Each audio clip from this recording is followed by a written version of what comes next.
First hour brought to you by TireRack.com, official tire experts of the Dan Patrick Show. Go to TireRack.com/Dan. Try the Tire Decision Guide, full lineup of Goodyear tires, special offers, free road hazard protection, mobile tire installation. TireRack.com, the way tire buying should be. Very busy man.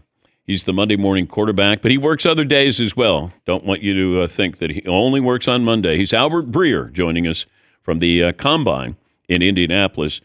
Thanks for joining us. Let me start with tweaking overtime, what the NFL is proposing. Yeah, so they want to formalize, or at least look at formalizing the rules so it's the same from the regular season to the postseason. And as you know, Dan, what they did to amend the rule in the postseason after the Super Bowl a few years back was to ensure that both teams would have a chance to have the ball in overtime. And whether or not they go to that or tweak it further, I know Troy Vincent had talked about reimagining the whole thing altogether.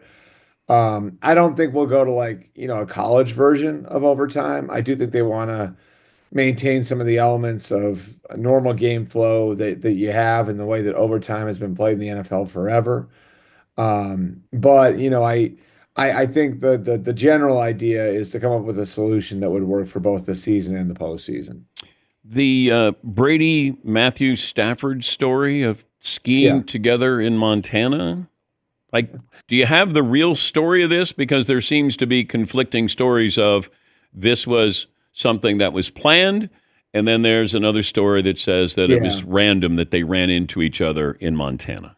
I mean, I can say that that is, and you may be familiar with the place, but that's a pretty high-end club in Montana that people on that level of celebrity are at and spend time at. And so the idea that they would unintentionally run into each other is not far-fetched.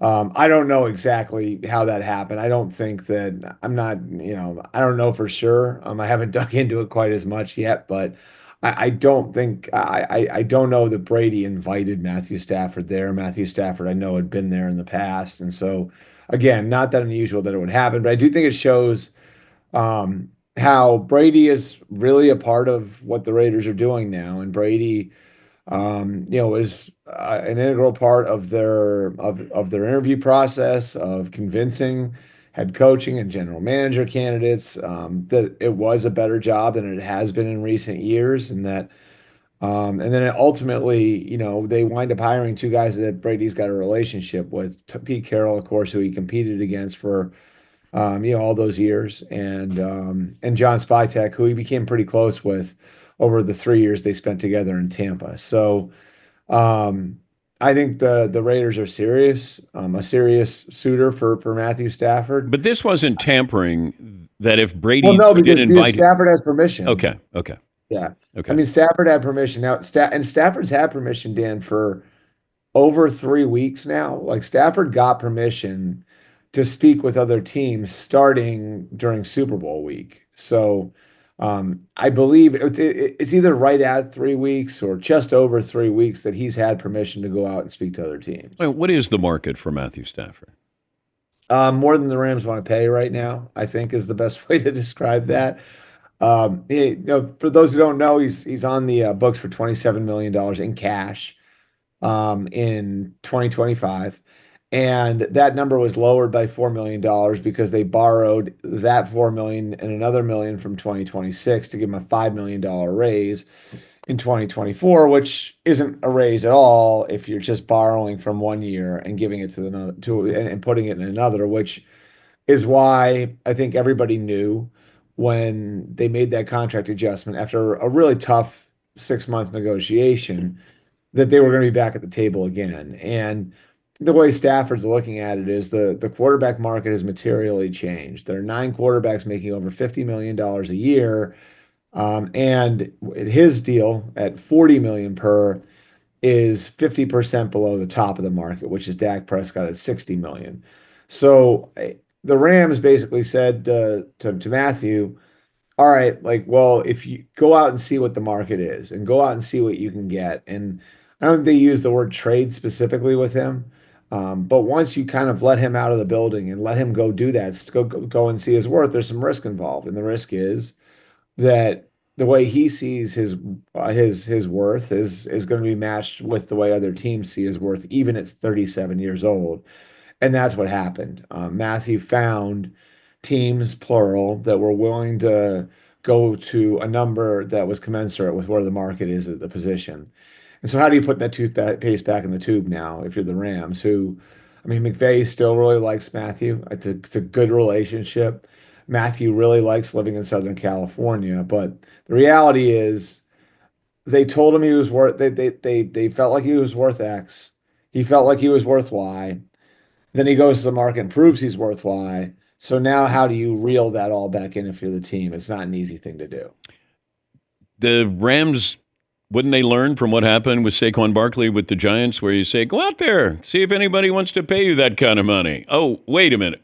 Wait, you're Yeah. leaving? Granted, Stafford is 36, 37 years of age, but it feels, I'm always interested or curious when I hear an analyst go, he wants to go to a place where he can win. Well, the Rams, that's a team that can win now. And they Yeah. did win now, and they almost went to the NFC title game. You got Puka, you got a great young defense. You got Puka Nacua. You got Williams as your running back. I don't know. Just feels like pay him the money if you Yeah. want to try to make another run at the Super Bowl. Give him 2 years, $100 million. I agree. But I think part of this is timelines too, right? Like, does the Rams timeline match up with Matthew Stafford's, which Matthew Stafford's timeline is to win right now and to go all in right now to win right now. And You don't think um, the Rams' timeline is to win right now? well, but yeah, but here, okay, so like, let's say you're the Rams and Matthew Stafford is going year to year now, and you've dealt with this. You've had a really difficult negotiation.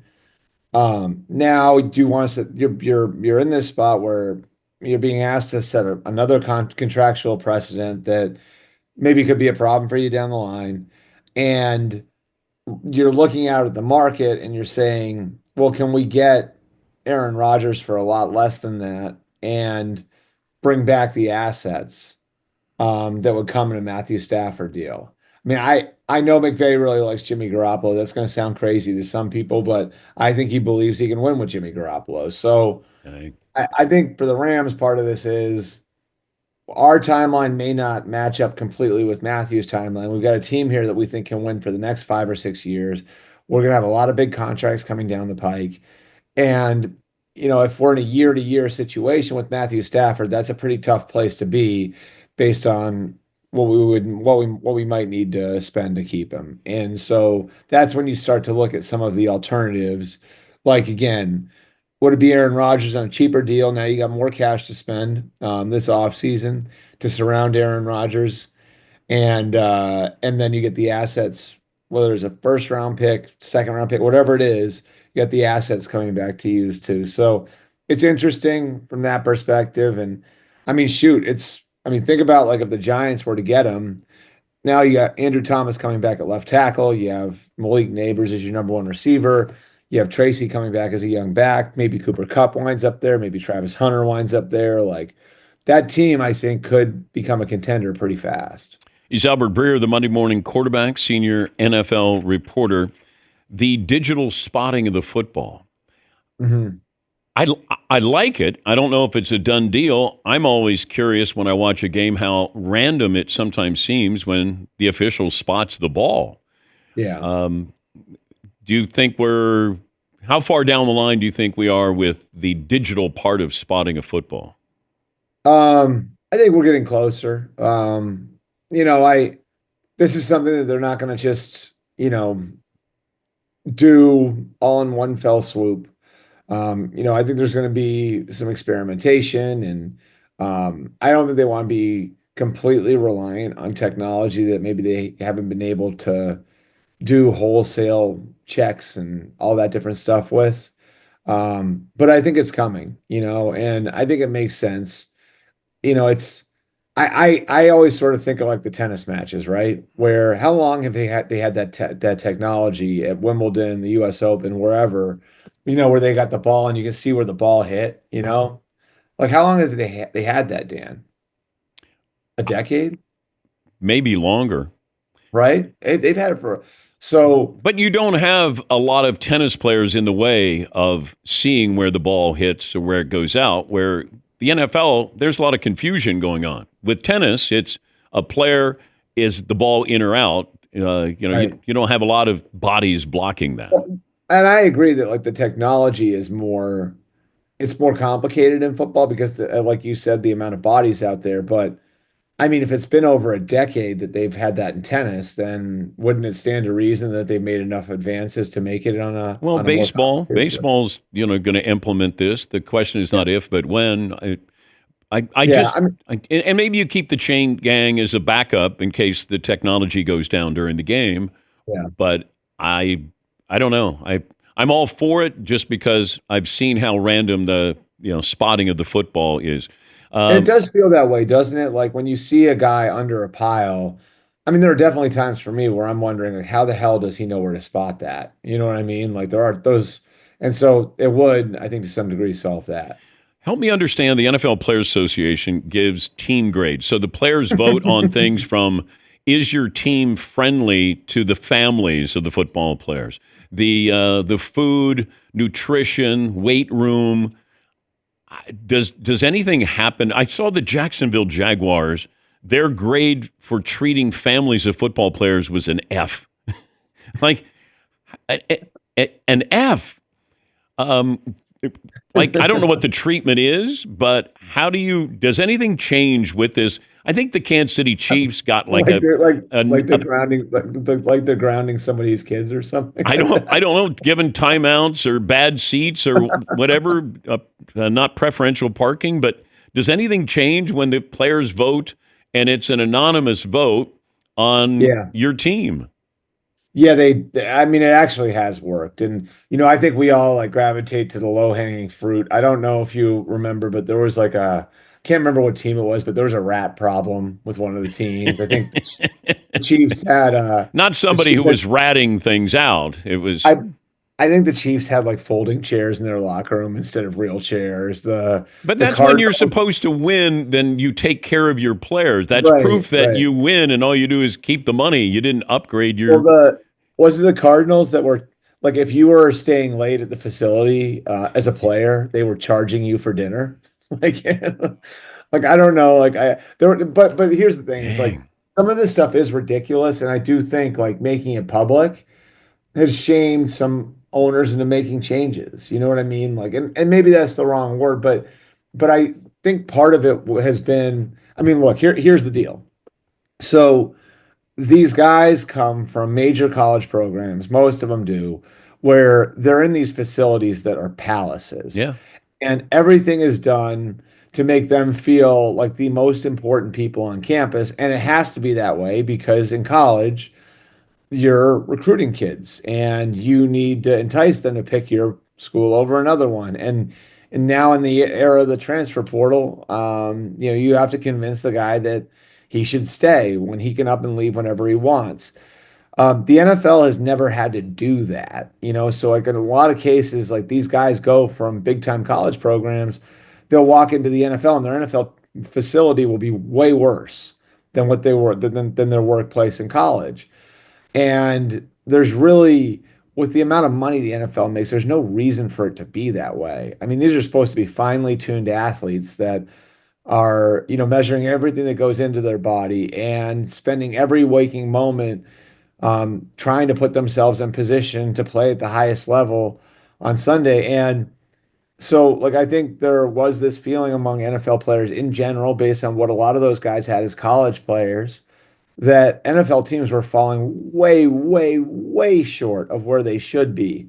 And I think there had been complaints in the past and they'd fallen on deaf ears. So, they go public, and I don't think it's a coincidence that a lot of these things improved. I mean, the Patriots, who've gotten killed the last couple of years in this, are opening a new facility. I think in part because of the bad PR they've Hmm. taken. The Chiefs replaced those chairs. The Cardinals don't charge for dinner anymore, which I I don't think anybody charges for dinner anymore, which is like a good thing. It's funny that somebody did in the first place, but it took care of the problem on the back end. So I think that's the idea here, and I do think to some degree it's working. Maybe not with everybody, but I'd say the great majority of owners who've been publicly embarrassed by these report cards over the last 3 years have done something about it on the back end. Mel Kiper, in his latest mock draft, has Abdul Carter of Penn State going number one. Now comes word that could need surgery. I know Yeah. he had a bad shoulder. Now they're talking about foot surgery here. Yeah, so like I think he's going to be okay. Now, and I don't think it's going to affect his draft stock. Like I still think Okay. he's probably the leader in the clubhouse to be the number one overall pick. I think a lot of people would tell you he's the best player in the draft. The easiest translation in the draft, I would say. Travis Hunter might be the best player, but this is the guy who you look at him and you know exactly what he's going to be in the pros.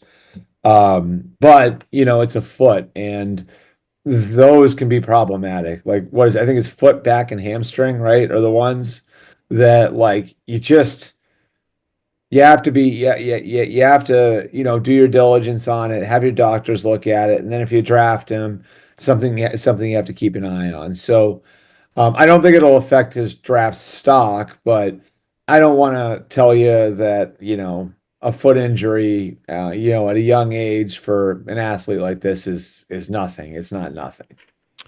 Thanks for joining us. I know you got a busy schedule, so we appreciate you carving out some time. Thank you, Albert. You got it, Dan. That's Albert Breer, the Monday Morning Quarterback Senior NFL Reporter. We'll take a break. We will give you our poll question for the first hour. But up next, play of the day.